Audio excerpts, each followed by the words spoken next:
Berdoa mulai. Berdoa selesai. Baik, selanjutnya Ibu mau absen. Tolong diperhatikan ya. Nama-nama yang Ibu absen. Yanda? Hadir Bu. Hadir. Lola? Hadir Bu. Hadir. Novika? Hadir Bu. Hadir. Zulfan? Hadir Bu. Hadir. Risa? Hadir. Sakit. Baik, mari kita berdoa bersama-sama ya, mendoakan bahwa teman-teman kita yang sedang sakit, mudah-mudahan besok bisa kembali lagi ke sekolah ya. Amin. Bisa belajar bersama-sama lagi dengan kita. Jadi ibu lihat pagi-pagi ini masih keadaannya murung-murung ini. Ya, Ya. kita speaking dulu supaya semangat, bisa? Bisa. Tepuk pagi, siang, sore ya. Tepuk pagi, tepuk siang, tepuk sore. Nah, sekarang ini kalian duduk di bangku kelas 11 ya. Itu artinya kalian sebentar lagi naik di kelas 12 ya. Dan sebentar lagi kalian akan lulus. Nah, pasti kalian sudah punya bayangan, punya cita-cita, punya rencana. Yang ketika nanti kalian lulus, apa yang akan kalian cita-citakan? Apa yang kalian rencanakan? Nah, di antara kalian ini, ada yang ingin bekerja ketika lulus nanti? Ada. Siapa yang ingin bekerja? Banyak juga ya yang ingin bekerja ya? Yang lain berarti yang ingin kuliah? Iya. Iya. Yang ingin kuliah siapa? Berarti saya mau banyak juga yang ingin kuliah. Berarti kalian sekarang sudah punya rencana. Ya, rencana ada yang ingin bekerja, kemudian ada yang ingin Kuliah. Ya. Nah, baik, Ibu mau tanya, pertemuan minggu lalu kita sudah membahas materi kesenjangan sosial. Ya, kesenjangan sosial. Ada yang masih ingat apa itu kesenjangan sosial? Siapa yang masih ingat? Coba angkat tangan. Ririn? Kesenjangan sosial apa, Rin? Ayo. Misna? Ketidakseimbangan perekonomian. Keseimbangan perekonomian. Yang lain, Suci? Kesenjangan sosial apa, Suci? Kesenjangan sosial atau kesenjangan sosial adalah suatu keadaan di Bahasa apa? Ayo, coba ingat-ingat. Di bahasa apa? Di bahasa sekarang ya. Nah, jadi perlu kalian ketahui bahwa kesenjangan sosial ini merupakan salah satu pemicu masalah terjadinya ketenagakerjaan. Ya, kesenjangan sosial ini merupakan salah satu pemicu masalah terjadinya masalah ketenagakerjaan. Jadi perlu kalian tahu. Nah, sebelum Ibu masuk ke materi ketenagakerjaan, ada beberapa poin tujuan ketenagakerjaan ya. Ada 4 poin tujuan pembelajaran yang akan dibahas dalam ketenagakerjaan. Yang pertama, mendeskripsikan pengertian ketenagakerjaan menurut Undang-Undang Nomor 13 Tahun 2000. Kemudian yang kedua, mendeskripsikan jenis-jenis ketenagakerjaan. Yang ketiga, membedakan antara angkatan kerja dan bukan angkatan kerja. Nah, berikutnya yang keempat, mendeskripsikan konsep ketenagakerjaan. Jadi 4 poin itu yang akan kita bahas dalam materi ketenagakerjaan.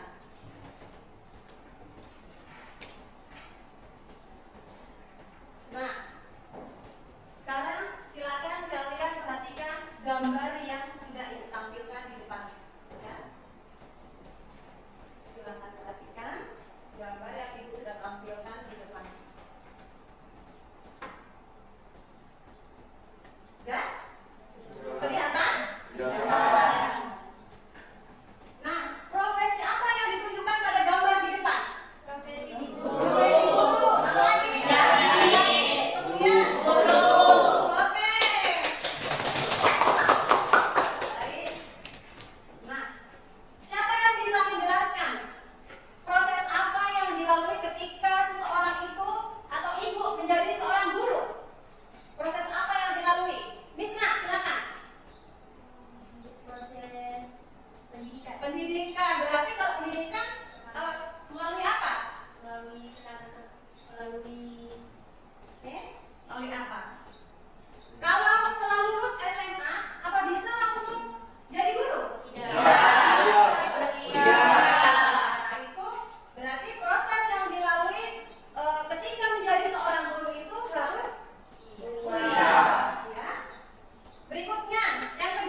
Coba Lauren jelaskan proses apa yang dilalui ketika menjadi seorang penjahit.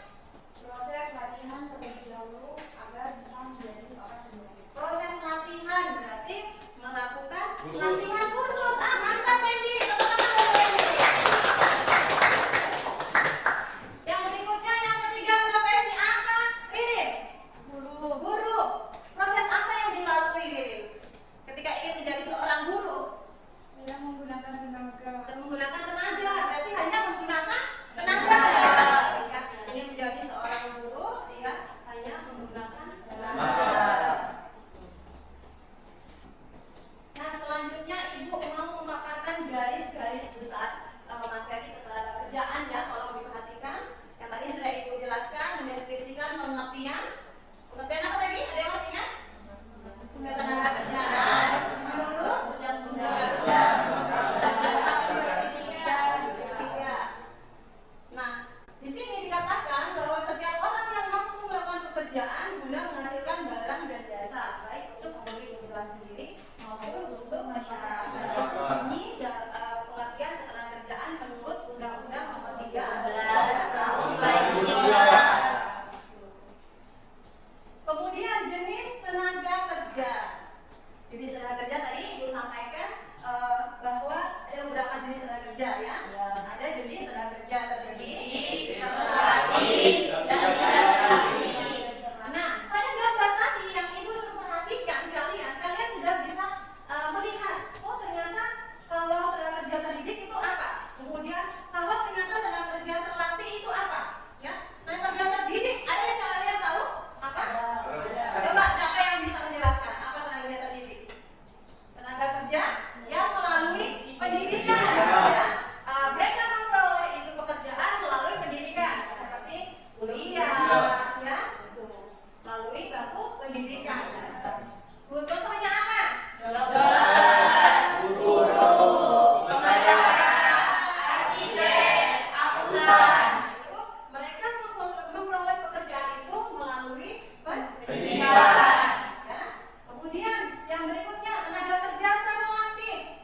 Berarti tenaga kerja yang melalui proses khusus atau latihan ya khusus. Nah, contohnya apa? Nah,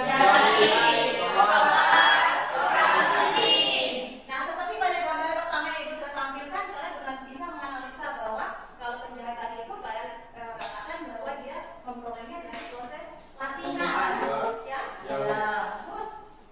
Nah, berikutnya ada tenaga kerja tidak terdidik. Nah, tenaga kerja dia memperoleh pekerjaan itu hanya dia melalui menggunakan tenaga atau hanya untuk bekerja. Tuh, bekerja. Jadi sudah tidak usah kuliah, tidak usah kursus, sudah bisa langsung bekerja.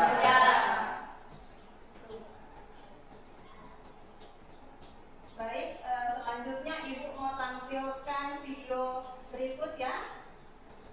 Tolong diperhatikan. Silakan perhatikan. Yang akan kita bahas dalam video ini tentang konsep ketenagakerjaan. Untuk membersihkan waktu, kita langsung ke pembahasan ya. Negara manapun pasti menghadapi masalah ketenagakerjaan. Masalah ketenagakerjaan berkaitan dengan banyak aspek. Salah satunya berkaitan dengan tingkat pertumbuhan ekonomi dan pembangunan ekonomi serta tingkat kriminalitas. Pekerjaan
ya.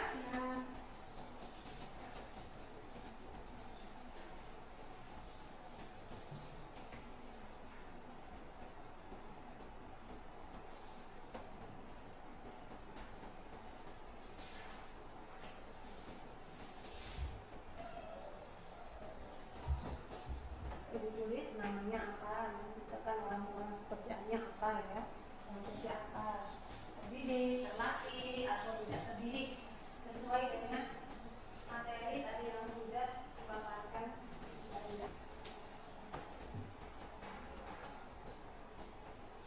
Baik, waktunya sudah habis ya, sudah selesai? Sudah. Saya tunggu? Jangan lupa tulis nama. Ya, supaya pekerjaannya tidak tertukar dengan teman. Nanti ibu nilai. Baik, sebelum kita lanjut ke kegiatan belajar yang berikutnya, kita SBing dulu ya. Ya. Tepuk 1. Yes. Tepuk 2. Oke. Tepuk 3. Semangat. Tepuk 4. Konsentrasi. Tepuk 5. Siap belajar. Tepuk fokus. Melihat. Mendengar.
rendahnya tingkat kesehatan dan keselamatan kerja. K3, dapat berdampak signifikan pada produktivitas dan kesejahteraan tenaga kerja. Berikut adalah beberapa faktor penyebab, dampak, dan solusi untuk masalah ini. Faktor penyebab rendahnya tingkat kesehatan dan keselamatan kerja: kurangnya pelatihan K3, kondisi kerja yang buruk, pengabaian regulasi, dan budaya kerja yang tidak mendukung K3. Dampak rendahnya tingkat kesehatan dan keselamatan kerja: kecelakaan kerja, peningkatan biaya, turunnya moral karyawan, dan reputasi perusahaan. Solusinya: pendidikan dan pelatihan, peningkatan infrastruktur, kepatuhan terhadap regulasi, dan budaya K3. Baik, jika ada yang mau bertanya, silakan. Nah, itu tadi hasil presentasi dari kelompok 3 ya. Silakan kelompok lain mengajukan pertanyaan jika ada yang ingin ditanyakan. Kelompok mana? Kelompok 1 atau kelompok 2? Siapa yang katakan duluan tadi? Kelompok 1, kelompok 2? 1. Ya, silakan kelompok 1 dulu bertanya. Materinya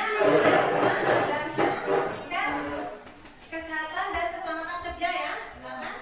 Assalamualaikum warahmatullahi wabarakatuh. Saya dari kelompok 1 akan bertanya ke kelompok 3. Identifikasi penyebab masalah rendahnya tingkat kesehatan dan keselamatan kerja. Identifikasi tingkat rendahnya tingkat apa tadi? Penyebab masalah rendahnya tingkat kesehatan dan keselamatan kerja. Baik, assalamualaikum warahmatullahi wabarakatuh.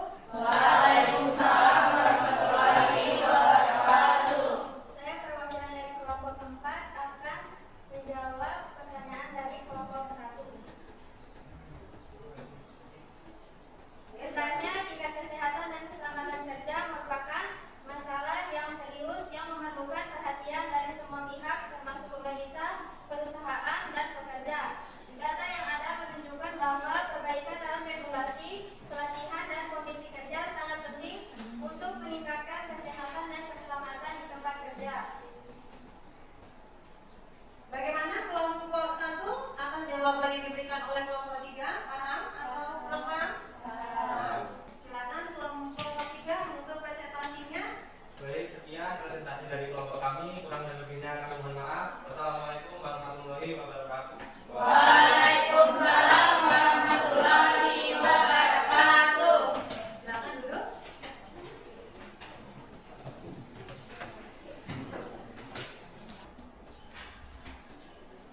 Nah, baik, anak-anak ibu, terima kasih ya sudah mempresentasikan hasil diskusi kalian. Sudah dari waktu ke depan untuk mempresentasikan hasil diskusi kalian. Kita beri tepuk tangan dulu.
pembelajaran yang ingin disampaikan pada saat ini ya.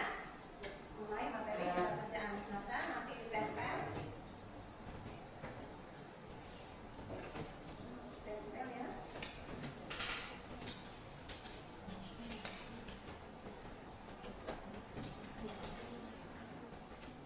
Silakan tulis perasaan kalian ketika menerima pelajaran yang ingin disampaikan. Jadi silakan ditempel karena atau tidak senang atau mengantuk ya. Boleh ditulis kata-kata dari ditempel.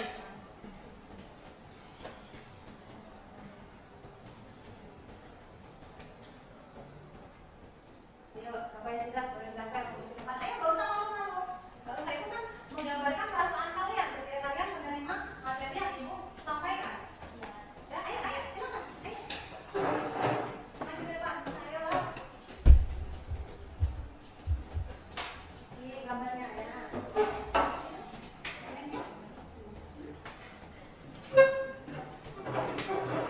Apa lagi yang kita pelajari?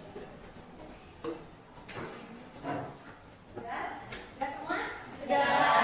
Perasaan kalian. Jadi anak-anaknya ibu berpesan bahwa kalian itu merupakan generasi muda yang esok memang harus akan, jangan maksa ya, kalau bisa kalau memang orang tuanya masih mampu, masih mau kuliahkan kalian, lanjut silakan ya, jangan masih lulus nanti langsung menikah, jangan ya. Kita kalian supaya kalian bisa bersaing nanti ke depannya, bisa memiliki tenaga kerja dengan harapan kalian itu punya jadi siswa yang mau pesan dari sekolah ini jadi siswa yang bermutu ya. Yang nantinya kalian bisa kuliah ataupun kerja, meskipun kalau nggak kuliah minimal kalian ikut kursus lah, kursus apa saja ya, supaya kalian bisa kerja yang apalagi